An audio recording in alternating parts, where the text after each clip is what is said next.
चळवळीचे जनक लोकमान्य बाळ गंगाधर टिळक यांच्या स्मृतीला मी वंदन करतो आणि व्यासपीठावर उपस्थित या देशाचे फौलादी आणि कणखर गृहमंत्री अमितभाई शहा, आजचे सत्कार मूर्ती भारताचे राष्ट्रीय सुरक्षा सल्लागार गौरवमूर्ती अजित डोभालजी, आपले लोकप्रिय मुख्यमंत्री देवेंद्र फडणवीसजी, उपमुख्यमंत्री सुनेत्राताई पवारजी, आमचे केंद्रीय मंत्री, आमच्या सहकारी मंत्री आणि सर्व व्यासपीठावरील सन्माननीय मान्यवर, लोकमान्य टिळक स्मारक ट्रस्टचे अध्यक्ष डॉक्टर रोहित टिळक आणि ट्रस्टचे सर्व पदाधिकारी आणि सर्व मान्यवर बांधव भगिनींनो आणि पत्रकार मित्रांनो, आज 1 ऑगस्ट देशाला स्वराज्याचा मंत्र देणाऱ्या लोकमान्य बाळ गंगाधर टिळक यांच्या पुण्यतिथीचा दिवस. त्यांच्या स्मृतींना खऱ्या अर्थाने पुन्हा एकदा मी अभिवादन करतो. 1 ऑगस्ट म्हटलं की संपूर्ण देशाला आणि महाराष्ट्राला उत्सुकता असते की लोकमान्य टिळक राष्ट्रीय पुरस्काराची, आणि आम्ही देखील भाग्यवान आहोत की अनेक वेळा या पुरस्कार सोहळ्याला उपस्थित राहण्याचं भाग्य आम्हाला मिळालं. 2023 साली या देशाचे लोकप्रिय आणि यशस्वी प्रधानमंत्री नरेंद्र मोदीजी यांना हा पुरस्कार प्रदान करण्यात आला होता. यापूर्वी श्रद्धेय अटल बिहारी वाजपेयी यांच्यासह अनेक मान्यवरांना आजवर या पुरस्काराने सन्मानित केलेला आहे. आज याच पुरस्काराच्या गौरवशाली परंपरेमध्ये देशाचे राष्ट्रीय सुरक्षा सल्लागार अजित डोभालजी यांचं नावही जोडलं गेलेलं आहे आणि ही आपल्यासाठी आनंदाची अभिमानाची बाब है. इसी पुण्यभूमि से लोकमान्य तिलक जी ने देश को स्वराज्य का मंत्र दिया था. देश की सुरक्षा के लिए अपना जीवन समर्पित करने वाले एक महान व्यक्तित्व का उसी पुणे में सम्मान हो रहा है. इससे बड़ी खुशी क्या हो सकती है.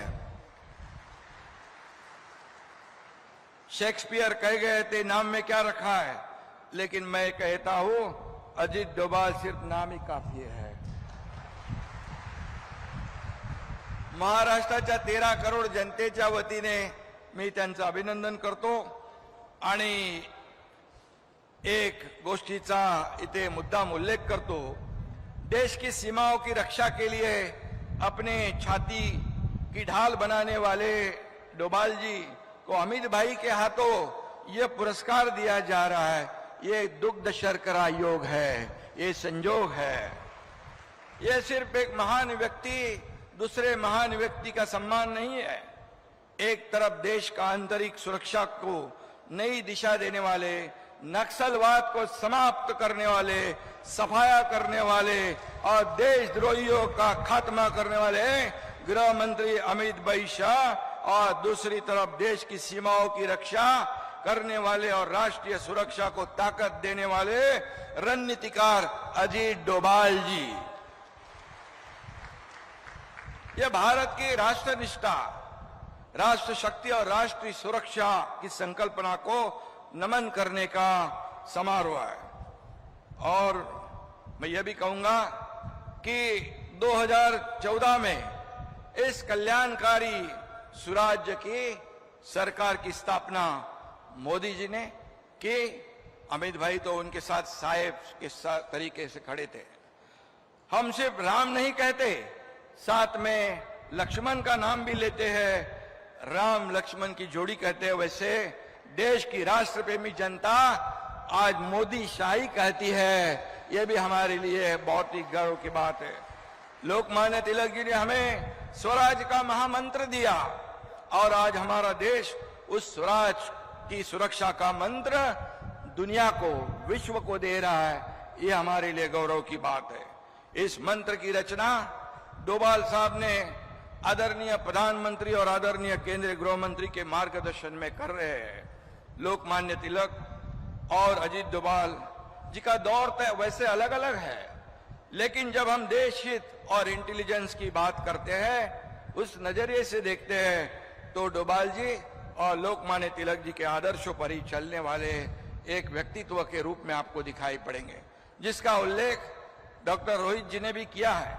ब्रिटिश साम्राज्य की नींव हिलाने के लिए लोकमान्य तिलक जी ने खुद का एक समांतर काउंटर इंटेलिजेंस नेटवर्क तैयार किया था। तिलक जी के नेटवर्क में ब्रिटिश प्रशासन के अधिकारी, पुलिस और डाक विभाग के कर्मचारी मुखबिर यानी खबरी के रूप में काम करते थे। ब्रिटिश क्या कार्रवाई करने वाली है, इसकी खबर लोकमान्य तिलक जी को पहले ही मिल जाती है और डोभाल जी और हमारे इंटेलिजेंस एजेंसियों का नेटवर्क भी लोकमान्य तिलक जी के आदर्श पर चला रहे। यह भी हमारे लिए बहुत ही गर्व की बात है।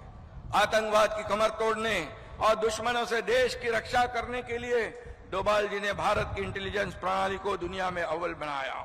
डोभाल जी 7 साल पाकिस्तान में अंडर कवर एजेंट बनकर रह चुके। ऑपरेशन ब्लू स्टार से पहले स्वर्ण मंदिर में कितने आतंकवादी हैं, उनकी ताकत कितनी है, उनकी तैयारी कैसी है, यह जानकारी महत्वपूर्ण थी। उस समय एक फेरी वाला सामान लेकर मंदिर में आता जाता था, वो फेरी वाला कौन था, जब मैं डोभाल जी से नहीं पूछूंगा। एक अधिकारी तौर पर भी पंजाब में खालिस्तानवादी आंदोलन के खिलाफ लड़ाई में डोभाल जी की भूमिका निर्णायक रही। इसके लिए डोभाल जी को कीर्ति चक्र से सम्मानित भी किया गया और भारतीय सेना के बाहर किसी व्यक्ति को कीर्ति चक्र का सम्मान देश के इतिहास में यह सिर्फ डोभाल जी को ही मिला है, यह भी हमारे लिए गौरव की बात है।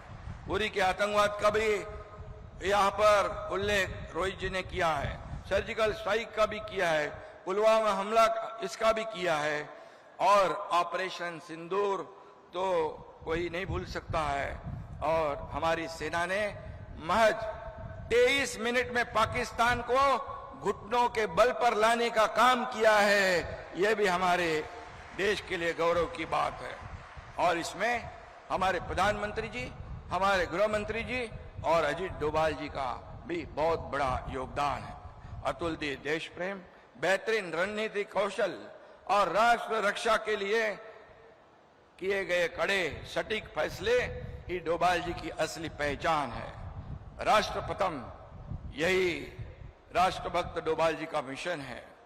अजीत डोभाल जी को अक्सर क्या कहने का, अभी रोहित ने तो धुरंधर की बात कही है, जेम्स बॉन्ड, भारत का जेम्स बॉन्ड, अभी जेम्स बॉन्ड का जमाना चला गया है। डोभाल साहब को नए भारत का असली धुरंधर कहे जाना भी उचित होगा। घर में घुस के मारेंगे, सशक्त भारत के इस निर्धार को पूरा करने का साहस दिखाने वाले डोभाल जी पर्दे के नहीं बल्कि असली धुरंधर है।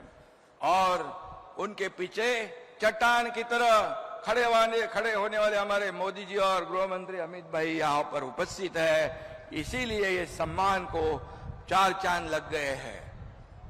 डोभाल जी के युद्ध के मैदान में सीधे लड़ने वाले सैनिक नहीं, लेकिन उन्हें देखकर एक ही 2 पंक्तियां कहता हूं, सीमाएं सिर्फ नक्शों में नहीं होती, सीमाएं सिर्फ नक्शों में नहीं होती, उन्हें हौसलों से भी महफूज रखा जाता है।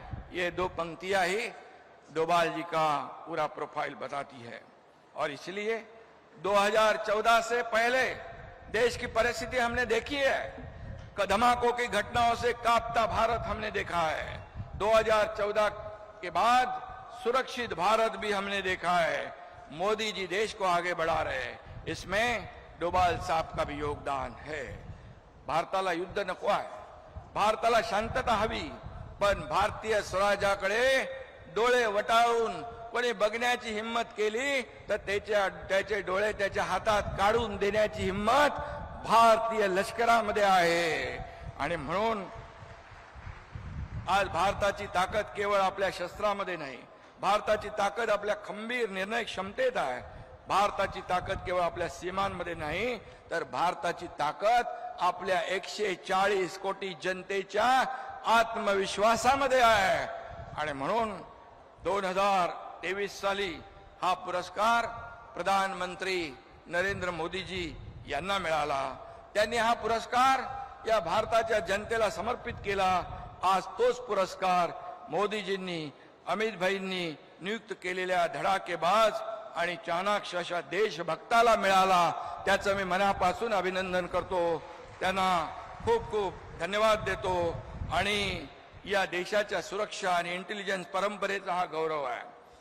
आणि राहुल रोहितजींना देखील मी धन्यवाद देतो की खऱ्या अर्थाने देशाचा सन्मान आपण केलेला आहे. आणि म्हणून या पुरस्काराच्या माध्यमातून देशाच्या सैनिकांना, सुरक्षा यंत्रणांना आणि गुप्तचर यंत्रणांना हा पुरस्कार दिलाय. खऱ्या अर्थाने मी पुन्हा एकदा मनापासून धन्यवाद देतो. आणि जाता जाता 4 ओळी सांगतो. नजर में मुल्क की हिफाजत का ऐसा जुनून रखा है, नजर में मुल्क की हिफाजत का ऐसा जुनून रखा है, जिस्म पर वर्दी नहीं सही पर रूह में वतन परस्ती का खून रखा है. जो खामोशी से हर साजिश को नाकाम करे, भारत माँ ने अपनी ढाल बनाकर ऐसा एक धुरंधर रखा है. त्यांना मी खूप खूप शुभेच्छा. भारत भूमीचे सुपुत्र, त्यांना उत्तम आरोग्य आणि त्यांच्या हातून अशी देशसेवा घडत राहो अशा शुभेच्छा देतो. आणि रोहित टिळक आणि त्यांच्या टीमचं मनापासून अभिनंदन करतो. धन्यवाद. जय हिंद, जय महाराष्ट्र, भारत माता की जय, वंदे मातरम.